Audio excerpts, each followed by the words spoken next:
Chapter 35 of Mansfield Park by Jane Austen.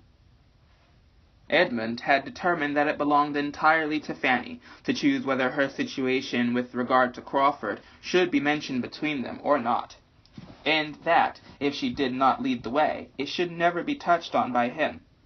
But after a day or two of mutual reserve, he was induced by his father to change his mind, and try what his influence might do for his friend. A day, and a very early day, was actually fixed for the Crawfords' departure, and Sir Thomas thought it might be as well to make one more effort for the young man before he left Mansfield, that all his professions and vows of unshaken attachment might have as much hope to sustain them as possible. Sir Thomas was most cordially anxious for the perfection of Mr. Crawford's character in that point. He wished him to be a model of constancy, and fancied the best means of effecting it would be by not trying him too long. Edmund was not unwilling to be persuaded to engage in the business. He wanted to know Fanny's feelings. She had been used to consult him in every difficulty, and he loved her too well to bear to be denied her confidence now. He hoped to be of service to her. He thought he must be of service to her. Whom else had she opened her heart to? If she did not need counsel, she must need the comfort of communication. Fanny, estranged from him, silent and reserved, was an unnatural state of things, a state which he must break through, in which he could easily learn to think she was wanting him to break through. "I will speak to her, sir. I will take the first opportunity of speaking to her alone," was the result of such thoughts as these, and upon Sir Thomas's information of her being at that very time walking alone in the shrubbery, he instantly joined her. "I am come to walk with you, Fanny," said he. "Shall I?" drawing her arm within his. "It is a long while since we had a comfortable walk together." She assented to it all rather by look than word. Her spirits were low. "But, Fanny," he presently added, "in order to have a comfortable walk, something more is necessary than merely pacing this gravel together. You must talk to me. I know you have something on your mind. I know what you are thinking of. You cannot suppose me uninformed. Am I to hear of it from everybody but Fanny herself?" Fanny, at once agitated and dejected, replied, "If you hear of it from everybody, cousin, there can be nothing for me to tell." "Not of facts, perhaps, but of feelings, Fanny. No one but you can tell me them. I do not mean to press you, however. If it is not what you wish yourself, I have done. I had thought it might be a relief." "I am afraid we think too differently for me to find any relief in talking of what I feel." "Do you suppose that we think differently? I had no idea of it. I dare say that, on a comparison of our opinions, they would be found as much alike as they have been used to be. To the point, I consider Crawford's proposals as most advantageous and desirable, if you could return his affection. I consider it as most natural that all your family should wish you could return it, but that, as you cannot, you have done exactly what you ought in refusing him. Can there be any disagreement between us there?" "Oh, no. But I thought you blamed me. I thought you were against me. This is such a comfort." "This comfort you might have had sooner, Fanny, had you sought it. But how could you possibly suppose me against you? How could you imagine me an advocate for marriage without love? Were I even careless in general on such matters, how could you imagine me so where your happiness was at stake?" "My uncle thought me wrong, and I knew you had been talking to him." "As far as you have gone, Fanny, I think you perfectly right. I may be sorry. I may be surprised, though hardly that, for you had not time to attach yourself. But I think you perfectly right. Can it admit of a question? It is disgraceful to us if it does. You did not love him. Nothing could have justified your accepting him." Fanny had not felt so comfortable for days and days. "So far your conduct has been faultless, and they were quite mistaken who wished you to do otherwise. But the matter does not end here.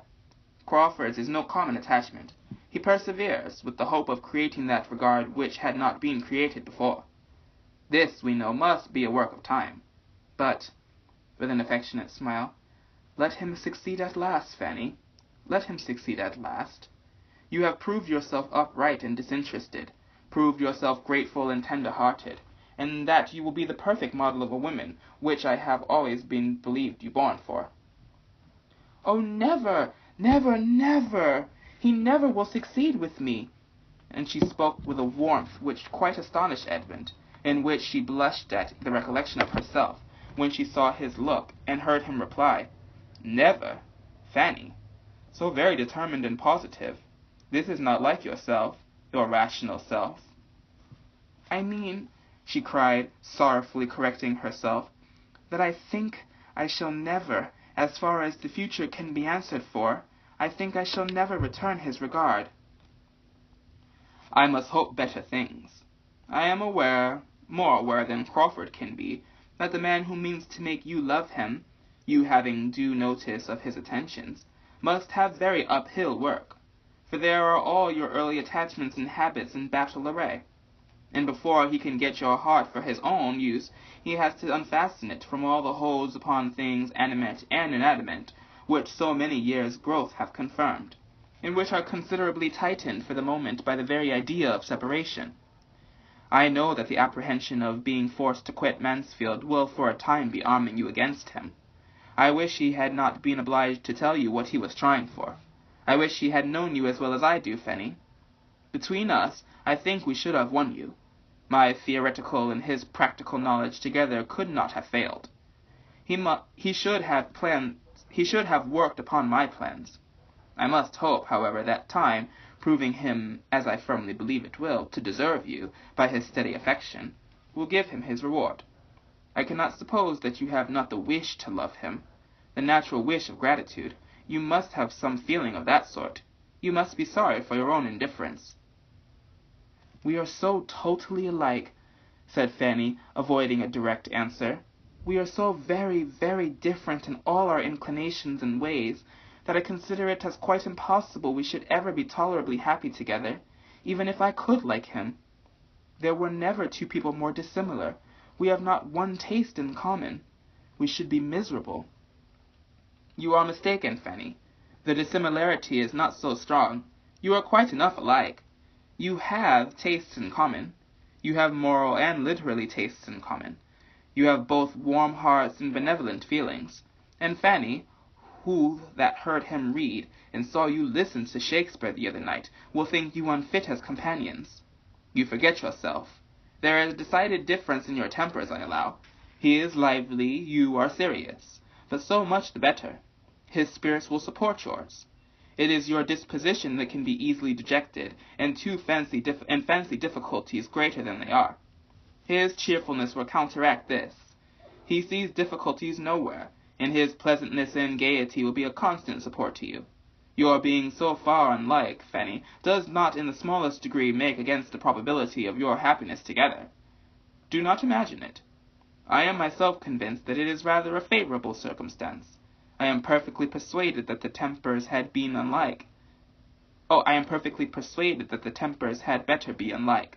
I mean, unlike in the flow of spirits, in the manners, in the inclination for much or little company, in the propensity to speak or to be silent, to be grave or to be gay. Some opposition here is, I am thoroughly convinced, friendly to the matrimonial happiness. I exclude extremities, of course, and a very close resemblance in all these points would be the likeliest way to produce an extreme. A counteraction, gentle and continual, is the best safeguard of manners and conduct. Full well could Fanny guess where his thoughts were now. Miss Crawford's power was all returning.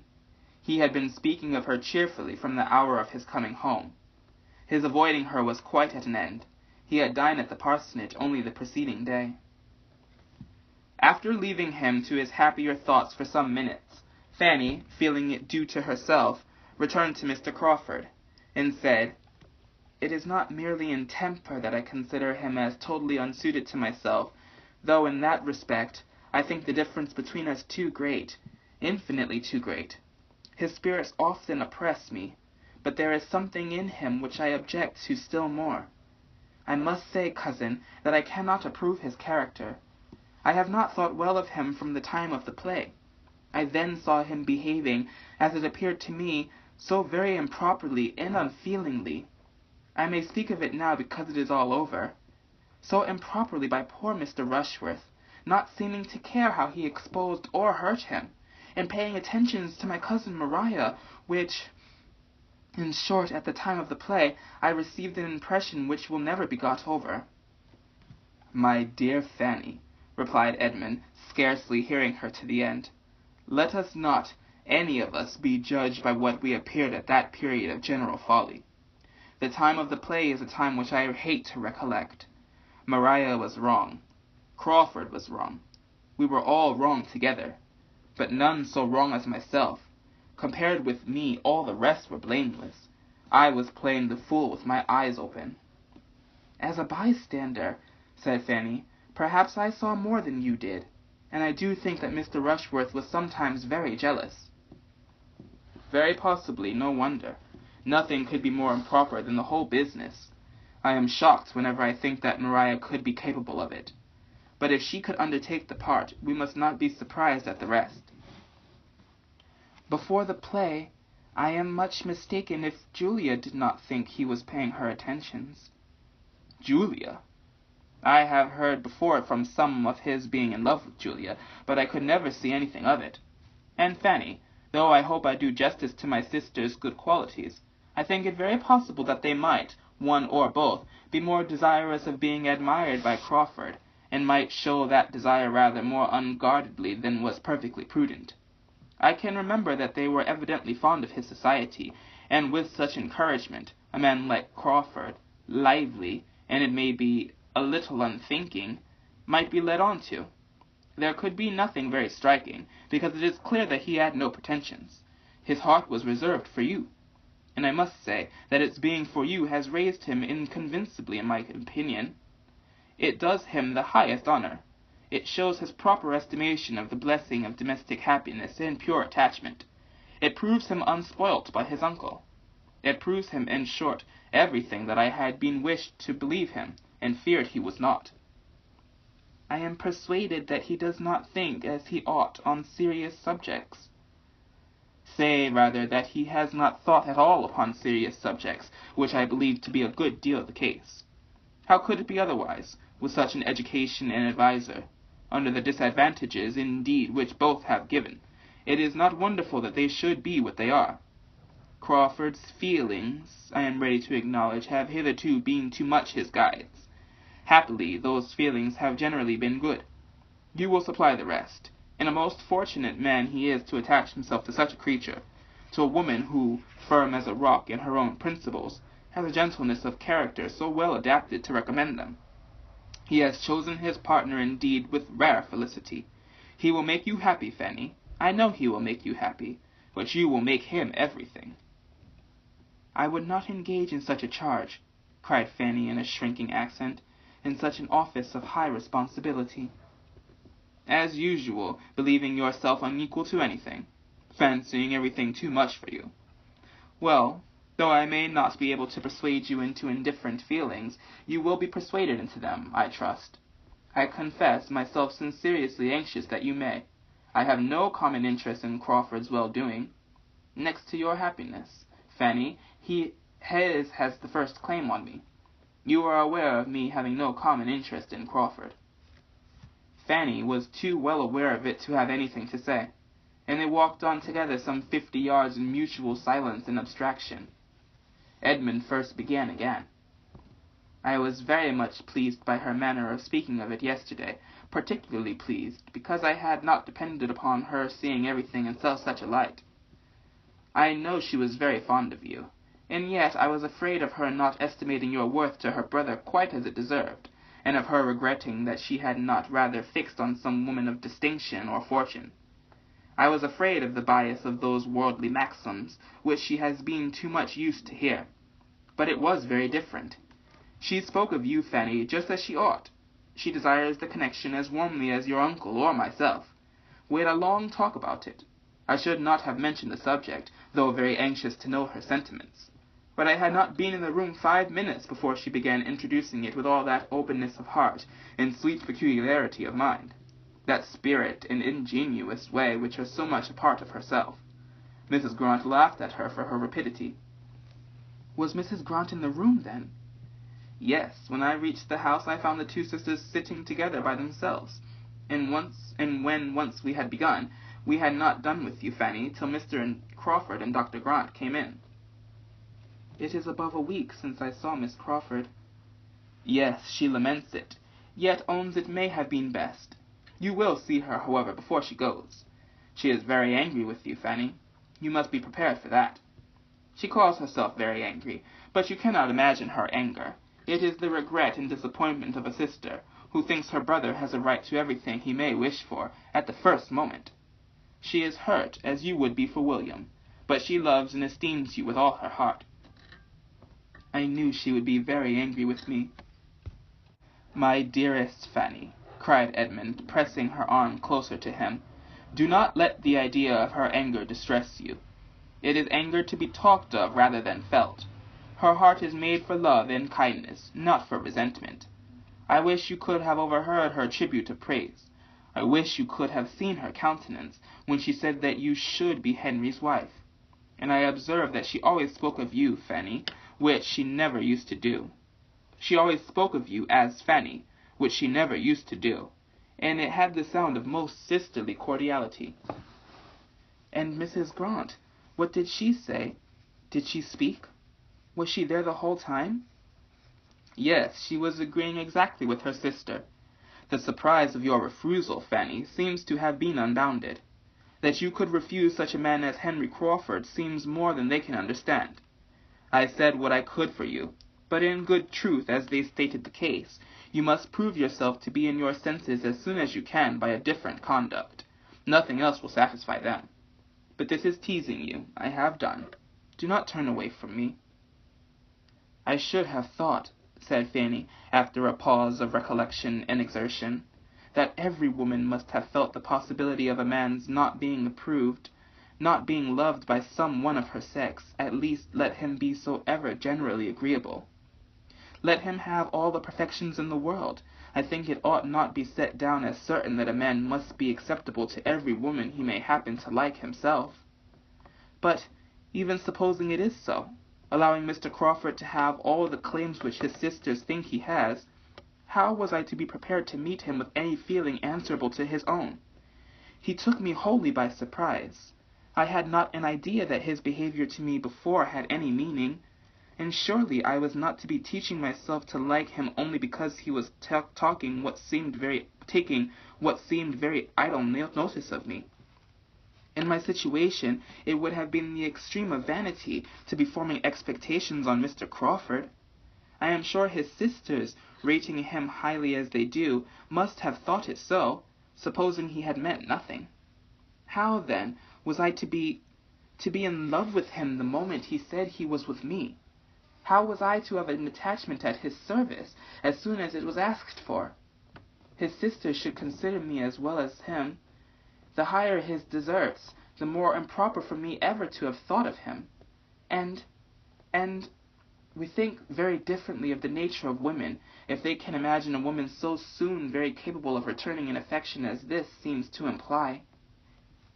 My dear, dear Fanny, now I have the truth.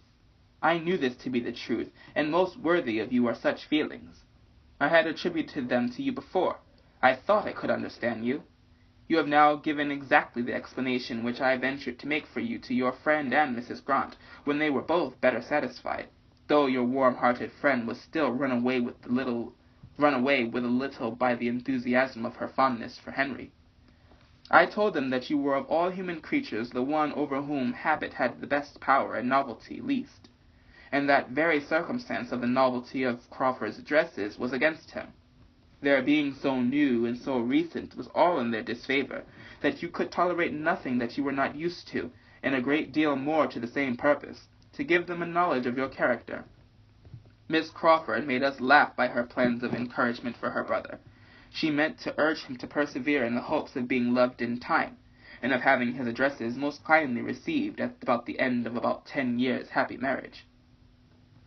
Fanny could with difficulty give the smile that was there asked for. Her feelings were all in a revolt.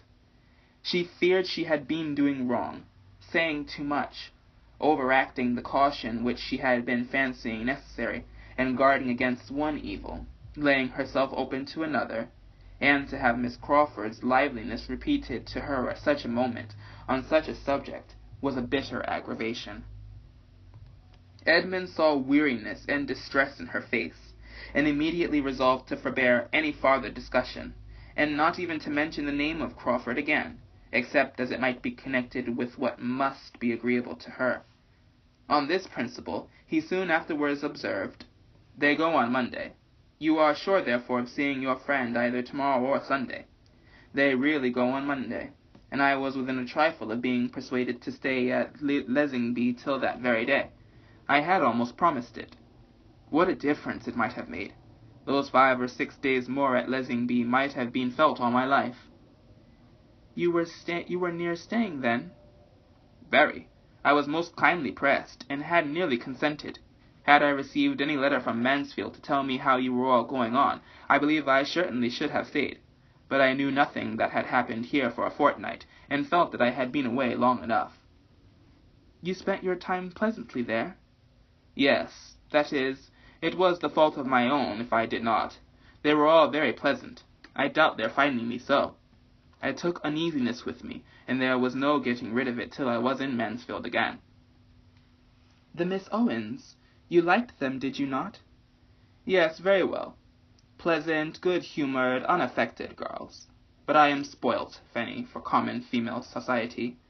Good-humoured, unaffected girls will not do for a man who has been used to sensible women. They are 2 distinct orders of being. You and Miss Crawford have made me too nice." Still, however, Fanny was oppressed and wearied. He saw it in her looks. It could not be talked away, and attempting it no more, he led her directly, with the kind authority of a privileged guardian, into the house. End of chapter 35.